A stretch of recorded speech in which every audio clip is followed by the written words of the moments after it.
Anda menyaksikan Kompas Bisnis Saudara bersama saya, Yan Rahman. Ada informasi ini dari Presiden Prabowo Subianto yang meski sudah mengeluarkan instruksi memperbolehkan kembali penjualan gas subsidi 3 kg di tingkat pengecer atau warung, antrean warga masih terjadi. Antrean terjadi karena stok gas di tingkat pengecer masih kosong. Di Tangerang, Banten, warga masih mengantre di pangkalan gas 3 kg yang berlokasi di Jalan Cegeraya, Kecamatan Pondok Aren. Warga berharap kebijakan pengecer yang menjual gas 3 kg dapat segera kembali terrealisasi. Pengennya gimana pengennya, Pak? Pengennya ya warung itu seperti biasa gitu kan. Ada kembali gitu kan? Ada kembali, orang-orang nyari itu gampang. Kita ada padahal orang di kampung itu kalau gasnya habis baru nyari. Ternyata baru goreng ayam atau goreng apa, gasnya habis baru nyari. Ternyata nyari di perkampungan tidak ada, ya di perengkeran tidak ada. Ya terpaksa harus nyari muter-muter. Kita nyari-nyari muter-muter dan nantinya panjang. Pindah sana pindah sini sama saja. Tapi dapatnya cuma satu. Iya, nggak ada persediaan di warung-warung. Mudah-mudahan sih kembali normal ya kayak yang sebelum-sebelumnya gitu. Soalnya kan jadi susah semuanya gitu. Ya, setelah gaduh, pedagang eceran dilarang menjual gas LPG bersubsidi 3 kg yang membuat antrean panjang di banyak agen. Kemarin, Presiden Prabowo menginstruksikan pola distribusi dikembalikan seperti semula. Lalu sebetulnya berapa banyak subsidi yang digelontorkan untuk LPG 3 kg dan diperuntukkan bagi siapa saja, dan berapa harga eceran tertinggi di sejumlah daerah? Kita lihat data berikut ini, saudara. Kementerian SDM melaporkan kuota LPG subsidi dalam RAPBN 2025 ditetapkan sebesar 8,2 juta metrik ton. Ini naik 1,74% dibandingkan tahun sebelumnya sebesar 8,03 juta metrik ton. Realisasi penyaluran LPG bersubsidi tahun 2024 ini menyentuh angka 59,03% dari target tahun ini. Sementara itu dari laman anggaran Kementerian Keuangan, ini berdasarkan daftar isian pelaksanaan anggaran alokasi subsidi LPG 3 kg sebesar 82,95 triliun rupiah atau 41,38% dari total pagu subsidi energi. Lalu sebenarnya bagi siapa saja LPG bersubsidi 3 kg diperuntukkan? Ini merujuk pada laman resmi mypertamina.id. Segmen pengguna diantaranya adalah rumah tangga, merupakan pengguna yang memiliki legalitas penduduk seperti KTP untuk memasak dalam lingkup rumah tangga. Kemudian ada usaha mikro seperti warung atau kedai makan, penyedia makan keliling, kedai minuman, kedai obat tradisional, dan penyedia minuman keliling. Selanjutnya ada petani sasaran yang telah mendapatkan bantuan paket perdana LPG untuk mesin pompa air dari pemerintah. Dan terakhir adalah nelayan sasaran yang telah mendapatkan bantuan paket perdana LPG untuk kapal penangkap ikan dari pemerintah. Pemerintah pusat telah menetapkan harga jual eceran gas LPG 3 kg dari Pertamina ke agen atau pangkalan resmi sebesar Rp12.750 per tabung. Sementara untuk harga eceran tertinggi ditetapkan oleh pemerintah provinsi bersama Pemkab dan Pemkot. Harga eceran tertinggi LPG 3 kg di setiap daerah berbeda-beda melihat dari daya beli masyarakat, margin yang wajar, serta sarana dan fasilitas penyediaan dan pendistribusian. Sebagai contoh, harga eceran tertinggi di Jakarta saja sudah berbeda-beda dengan rentang antara Rp16.000 hingga Rp19.500 per tabung. Di Jawa Barat Rp19.000 per tabung, di Jawa Tengah Rp18.000 dan Jawa Timur Rp16.000 per tabung.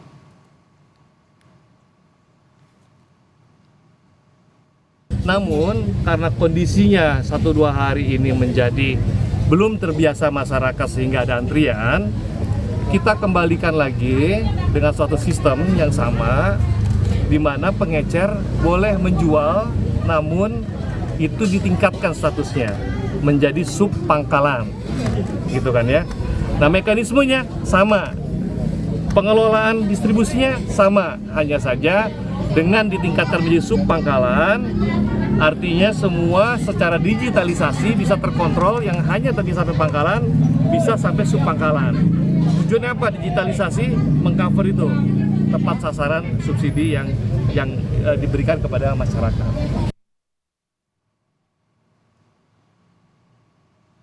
Saudara, subsidi energi tepat sasaran jadi dasar perubahan skema distribusi gas subsidi 3 kg. Lebih lengkap soal distribusi gas 3 kg sudah bergabung dengan Kompas Bisnis, Ketua Yayasan Lembaga Konsumen Indonesia atau YLKI Tulus Abadi.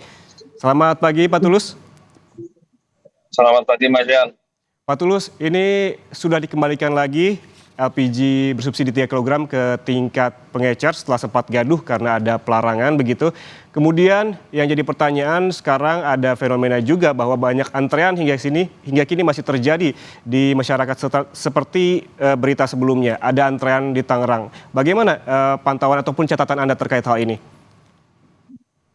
Ya, pertama saya kira instruksi Presiden bahwa penjualan LPG harus kembali ke pengecer, saya kira instruksi yang realistis ya, karena di lapangan memang mekanisme penjualan yang dipangkas dari pengecer langsung ke pangkalan atau ke agen itu menjadi sesuatu yang terlalu sulit ya. Walaupun mungkin terasa lebih murah bagi masyarakat, bagi konsumen, tapi dengan jarak tempuh yang dianggap jauh tentu toh ongkos bagi konsumen untuk membeli jadi bertambah lagi, jadi tidak ada artinya. Sehingga untuk kembali ke situ saya kira hal yang rasional dari sisi empirik di lapangan. Nah, kalau kemudian sekarang masih terjadi kelangkaan ataupun di pengecer belum ada, menurut saya ada dua hal. Pertama, karena kemarin sudah kadung ditarik ke pangkalan, sehingga untuk mengembalikan lagi ke distribusi pengecer mungkin perlu waktu ya, apakah sehari atau 2 hari atau seperti apa. Nah, tetapi itu yang terjadi. Kedua, ada kemungkinan ya pemerintah memang mengurangi stok tabung 3 kg. Karena kemarin dari temuan Barreskrim Mabes Polri itu memang di beberapa tempat di Jakarta dan juga di Tangerang itu menunjukkan bahwa pasokan LPG 3 kg di banyak agen itu mengalami kekurangan ya. Dalam arti yang biasanya mendapatkan 180 tabung ternyata hanya dikirim 130. Jadi ada kekurangan 50. Itu yang mungkin menyebabkan di lapangan masih terjadi kelangkaan. Pak Tulus, ini apa yang harus diperhatikan oleh pemerintah karena memang ada transisi begitu, ada peralihan dari pengecer yang tadinya memang berjualan secara eceran, ini akan beralih menjadi subpangkalan begitu. Ada yang harus dicatat oleh para pengecer ini termasuk bagaimana cara mendaftarnya dan lain-lain. Dan juga ada yang otomatis setelah ini berubah menjadi subpangkalan. Apa yang perlu diperhatikan agar memang tidak terjadi fenomena seperti kemarin? Ya, intinya instruksi itu nanti di lapangan jangan sampai kemudian menyulitkan masyarakat untuk mendapatkan LPG 3 kg. Karena kan di dalam konteks komoditas, apalagi komoditas strategis seperti LPG, itu kan bukan hanya soal harga yang disubsidi saja, tapi juga aksesibilitas. Ya, kalau harganya terjangkau tapi aksesibilitasnya bermasalah, itu juga tidak menjadi solusi. Nah, oleh karena itu dengan kembalinya ke pengecer, ya harus dipastikan bahwa itu tidak menyulitkan masyarakat, menyulitkan konsumen untuk membeli gas LPG 3 kg. Kalau pemerintah kemudian bersama Pertamina akan menginstalasi aplikasi dengan pengecer, itu hal bagus dalam arti sebagai sarana kontrol apakah memang nantinya ada tepat sasaran atau tidak. Tapi pemerintah juga harus jujur ya sebenarnya upaya ini apakah memang akan mengurangi stok atau pasokan atau tidak. Baik. Karena kan kalau sasarannya kelompok masyarakat yang berhak dan kemudian nanti yang tidak berhak itu dilarang membeli, kan artinya kemudian pasokannya dikurangi gitu. Baik, Pak Tulus, apakah Anda sudah pernah begitu tim dari YLKI memantau langsung bagaimana kondisi di lapangan terkait dengan harga eceran tertinggi? Yang menjadi kekhawatiran ketika dikembalikan pengecer adalah harga yang melampaui harga eceran tertinggi. Begitu. Bagaimana? Apakah ada temuan-temuan yang memang telah YLKI lakukan? Ya, sebenarnya dengan pengecer itu berbeda harganya atau lebih tinggi dibanding pangkalan, justru ya itu dari sisi hukum ekonomi itu hal yang logis.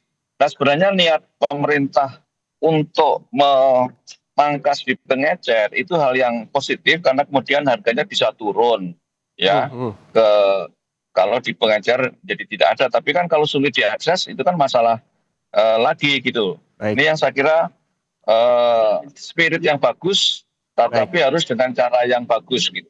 Baik, terima kasih Pak Tulus. Ini berarti memang catatannya dari harga eceran tertinggi tetap perlu pengawasan, tapi spirit yang memang dilakukan oleh pemerintah saat ini sudah terbilang baik begitu ya. Terima kasih Ketua YLKI Tulus Abadi telah bergabung bersama kami di Kompas Bisnis.